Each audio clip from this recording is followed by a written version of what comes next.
Alright, so good morning po sa inyong lahat mga kabayan. Pag-usapan po muna natin, eto hong kay si Christian Siguera, meron pala siyang sinabi no, sa kanyang nakaraang vlog against the president. No? At actually, hindi ko nga Kung mapalusutan ka, pero hindi ho masarap pakinggan yung banat niya. Kasi um, somehow totoo, pero kung titignan mong maigi, iintindihin mong maigi, 'di ba? Ako masasabi ko na misleading part ito eh. At yung mga nagtatanong po kung siya ba ay dilawan, hindi pala siya loyalista, never po siya naging loyalista. Okay? At hindi rin po siya masasabing certified kakamping. Kasi yung mga kamping nakaka-appreciate sa mga ginagawa ng Pangulo. Pero yung mga dilawan, ito ho talaga certified ito na matigas against Marcos. At kung titignan ninyo, yung mga una niyang mga statements, lalo na pag ini-interview niya noon, si Attorney Claire Castro, against talaga siya kay, maski kay PBBM. Nasabi nga niya na, paano niyo lalabanan ng fake news? Mismo ang amo mo, si BBM, nakinabang noon sa fake news nung eleksyon ng 2022. Hmm. Now, eto yung sinabi niya. Kapiranggot lang to, pero shit, grabe, ang daming nag-react. kung mapalusutan ka dito sa mga insertions na ito, dalawa lang. Either tanga ka o Diba? Talagang gago lang. Si Christian Siguera. Now, sabi ni Rego, hindi na ako nagtaka dyan. Noon pa talaga, nadilaw yan. During Attorney Larry Gadon pa, sinupla na yan. Kung na nagkakamali, ito yung bastos. Lagi itong naka-call out, lagi itong nasa-censure. Itong si Christian Siguera. Oh. And then, kung na nagkakamali, itong taong ito, nangyari na naman yun. Di ba? Correct. Bastos talaga. Bastos. Hindi lang yung dating, bastos talaga. No? Ngayon, dapat lang humaunawaan rin kasi ng mga kababayan natin, no? Yung proseso, bakit ba nagkakaroon ng insertion? Well, kung tutusin, 'di ba? Kung hindi po natin alam, ako naintindihan ko yung sa loobin ng iba, yung mga umayon sa kanya kasi hindi po nila naintindihan ang nangyayari at ang limitasyon ng ating presidente. O kahit na sinong presidente, sabihin naman natin na siya yung pinakamakapangyarihan sa Pilipinas. No? Ang presidente, siya yung pinaka-popular. No? Hawak niya ang mga state forces. Pero may limitasyon po yun. Hindi po yung ganun-ganun lang. So kung hindi alam yung mga limitasyon na yan, maintindihan ko talaga na iisipin nila talaga. Di ba? At yun nga ang gustong palitawin ng kabilang parlor na si PBBM ay isa sa mga masterminds. First take hardcore. I fake first. Hardcore dilawan yan si Christian Siguera. Okay, so pakita ko lang muna sa inyo etong alis nga muna dyan. Lumipat lang. Okay, here we go. So, eto sa Constitution kasi natin, Article 6, Legislative Department. Dito sa Section 24. Ayan.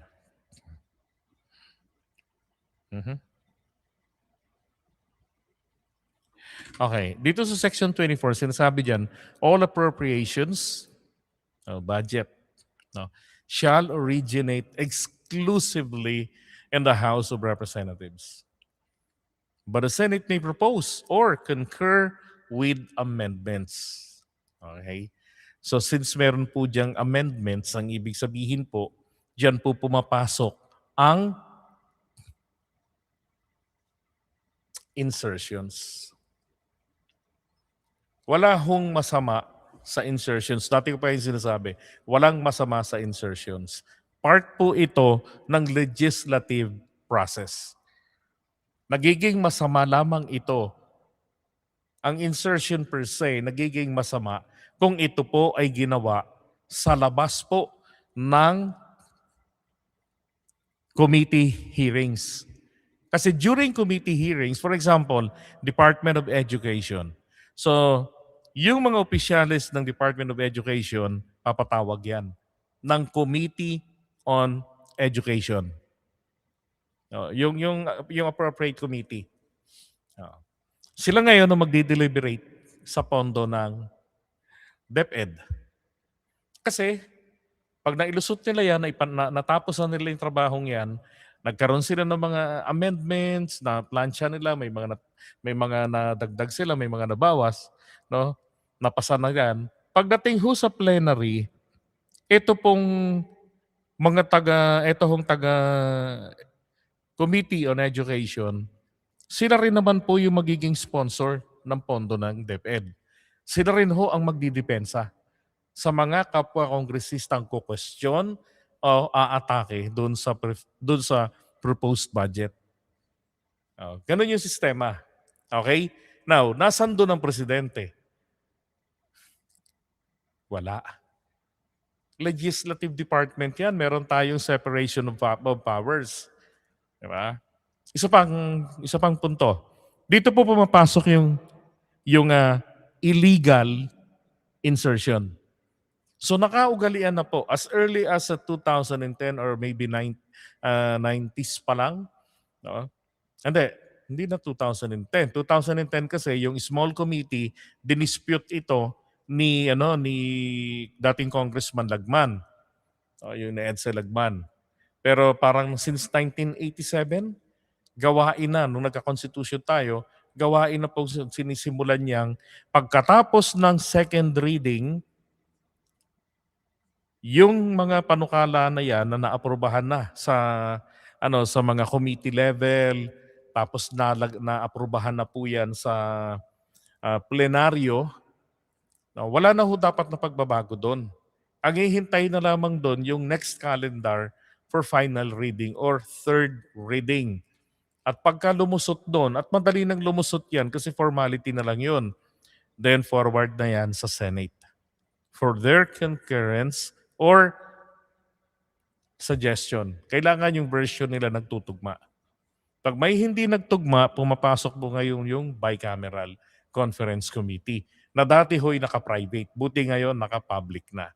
Open na po sa publiko. Now, balikan natin ang House.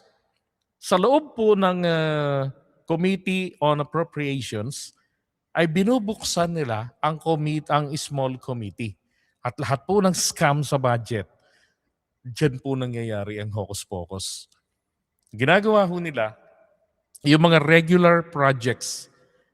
Regular projects po at saka yung mga legacy projects. Ibig sabihin, ito yung mga foreign assisted projects. May share ang gobyerno ng Pilipinas sa funding na yan. So, lahat po yan, papasado na sa second reading. Pati yung mga para sa second phase ng project, ang payment para doon. Mangyayari ho, ginagawa ng mga kongresistang kurap dyan, tatanggalin po nila yung mga proyekto na yon na aprobado na. Let's say, aprobado ito na nagkakahalaga po ng 4 na trilyon, kunwari. Aalisin nila yon, ililipat nila yan sa unprogrammed appropriations na nagkakapondo lamang kapag natatapos na ang taon. Pag nag-certify po ang budget department natin na mayroon tayong sobrang pera, mayroon tayong excess funds. So yun po yung gagamitin, i-allocate para dun sa mga proyekto na nailagay doon sa unprogrammed appropriations na originally pinapaliwanag po yan na emergency funds. Kung emergency funds po, standby ang pondo. Available anytime. Okay? Hindi yun emergency. Paliwanag lang nila yon. I've been opposing the unprogrammed appropriations. Diba? Now, ang gagawin po nila ngayon, pasado na sa kanila sa third reading, nako po, ang layo na ng itsura sa NEP. Now, meron po yan, papasok po dyan siyempre yung presumption of regularity. 'Di ba? Kasi hindi naman pwedeng sabihin pagka ano, "Uy, nagbago yung itsura." Paghihinalaan na agad ng presidente. 'Di ba? Malay ba ng presidente na baka during the committee level, doon nagkaroon ng mga grabeng mga amendments. 'Di ba? Oh. So, sa madaling salita, pagdating po sa Senado, nag-BICAM, nag-insertion na naman doon, and then darating sa kanya, meron po siyang kapangyarihan, mga kabayan. Dito rin po Article 6, no? Tapos Section 27, 27, second paragraph. Ang sabi diyan, the Philippines shall have the power to veto any particular item or items in an appropriation. So meron siyang karapatan na mag-veto. Ito ho yung sinasabi kasi nila na sinasabi ni Christian Siguera din na alam ko ito yung basehan na kung nalusutan ka sa mga insertions na yan, either tanga ka o bobo ka, 'di ba? O kasabwat ka. Yung ganon. Bakit? Kasi ang presumption nila diyan ay may veto power ang presidente. Tapos nagre-review pa siya. Meron siyang maraming mga staff na kasama diyan na nagre-review. Tapos andyan pa yung mga staff ng nag-request ng budget. Let's say DepEd na naman. So yung mga taga DepEd makakasama niya na mag-review para makita nila kung ano yung mga irregularities na nandoon sa pondo. 'Di ba? Ngayon, pag dumating yan sa Pangulo, pwede siyang maghinala, pero hindi naman niya ma-question kasi ng ganun yung mga yung taga-legislative department eh. Bakit? Ano ho ang papel niya kasi dyan? Mag-submit lang ng panukalang pondo.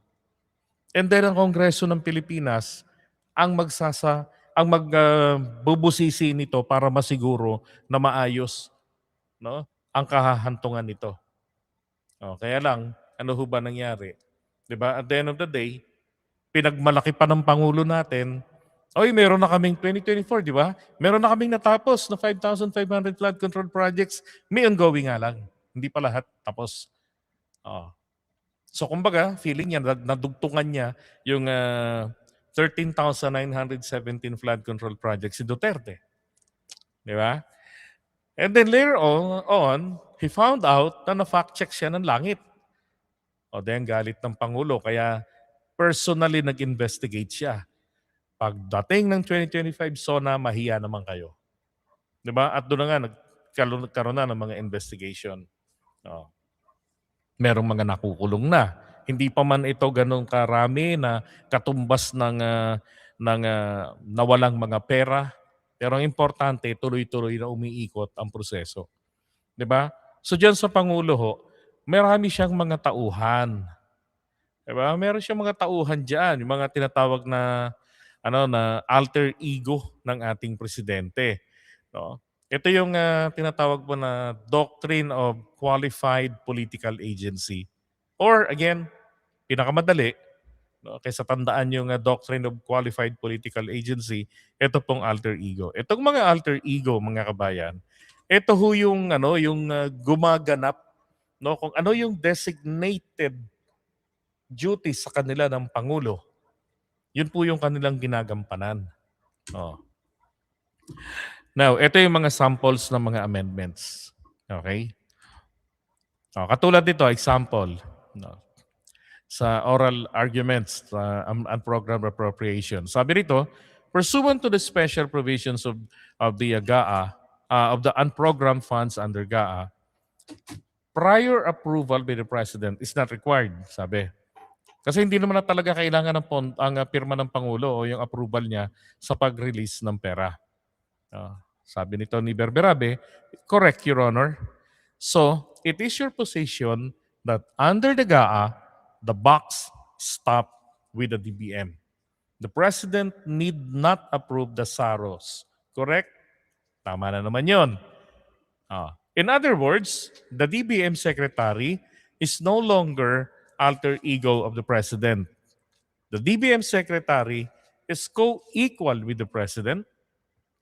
Diba? Mali naman po yun. This is fallacy. Okay? Alter ego pa rin siya, pero pagdating ho kasi sa operation ng batas, hindi na po siya hinihingi na kailangan ipaaprubahan mo pa sa Pangulo. Kasi yun ang trabaho na ninyo eh. Napirmahan niya na yung panukalang batas, napirmahan niya na yung panukalang pondo, yung GAB, yung General Appropriations Bill. Oh. So kayo, gagawin nyo, i-release nyo. Diba? Ang trabaho mo ngayon, siguraduhin mo na yung pagre-releasean mo ng pera, talagang maayos ang paggagamitan. Oh. Diba? Alter ego pa rin po ng presidente. Kasi napakalawak ng saklaw ng trabaho ng Pangulo. Kaya hindi tama yung presumption nito ng iba, hindi lang nito ni Christian Esguerra na na ah, ang presidente nalusutan, 'di ba? Yan ang sinabi niya rito. Tingnan niyo. Kung mapalusutan ka dito sa mga insertions na ito, dalawa lang. Either tanga ka. 'Di ba? Ang labo naman nun. Ako naniniwala na hindi kasabwat ang ating Pangulo doon. Oh, kasi kung kasabwat siya doon,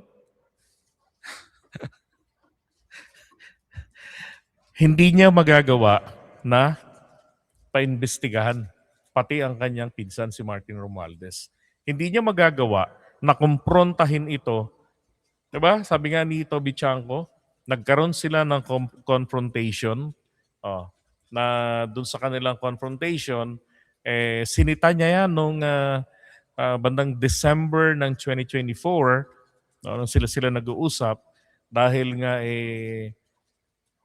wala 3 taon na siya sa kanyang pwesto, wala pa rin siyang proyektong nagagawa. Ang sabi ng Pangulo, kayong dalawa ni Saldico, sabi niya, kinukuha niyo lagi ang pera. Ibig sabihin, dinadivert ninyo kung saan gagamitin. Yung regular projects, yung mga ongoing na kailangang tuloy-tuloy ang funding, natitenga. Kasi yung pondo ginagamit nyo sa mga insertions ninyo. Yun ang ibig sabihin ng Pangulo doon. Oh. Hindi ba ang sumunod na nangyari? Hindi na ho natin napagkikita si Martin at si PBBM na magkasama sa foreign travels ni PBBM. Sobrang dalang na talaga. No? Parang mula noon isang beses ko na lang nakita si Martin doon sa Malacanang. Yun yata yung merong pinapipirmahan sila na proposed bill. Nagkaroon na ng distansya. And then January, si Saldico nagsabi na resign na siya sa Committee on Appropriations. 'Di ba? At nagkasakit at tumakas na nga. Oh. Kaya ang rito ng Pangulo, kawawa siya kasi kung umaasa lamang siya at wala siyang magagawa, aasa lang talaga siya sa katapatan ng mga alter egos niya. Yun. Kaya kinakailangan talagang masinop sa pagpili ang Pangulo ng mga taong pagkakatiwalaan niya. At sino mag-aakala yung nangyari ron kay Lucas Bersamin? Di ba? And sa ngayon, mukhang okay naman itong si ES Recto. No? Sabi nga ni Sandro di ba? Hindi nyo lang nakikita yung mga nangyayari, kung ano yung mga nagagawa ni ES Recto para kay PBBM. Itong si Christian, ang galing mang-insulto kay President PBBM. Wala namang ambag sa mga Filipino. Diba? Wala tayong magagawa doon. Ganun talaga yung kanyang, yung kanyang content at yung kanyang kulay politika. Alright? Pero I would say maling-mali siya ron sa kanyang presumption. No? Kasi hindi ho ganun kadali yun na sabihin lang na parang ganun din kadali yung proseso ng mga nangyayari sa budget natin at kung paano nagkakaroon ng insertion. Imaginein mo na lang mismong House Speaker nga nalulusutan nila dyan sa small committee. Di ba?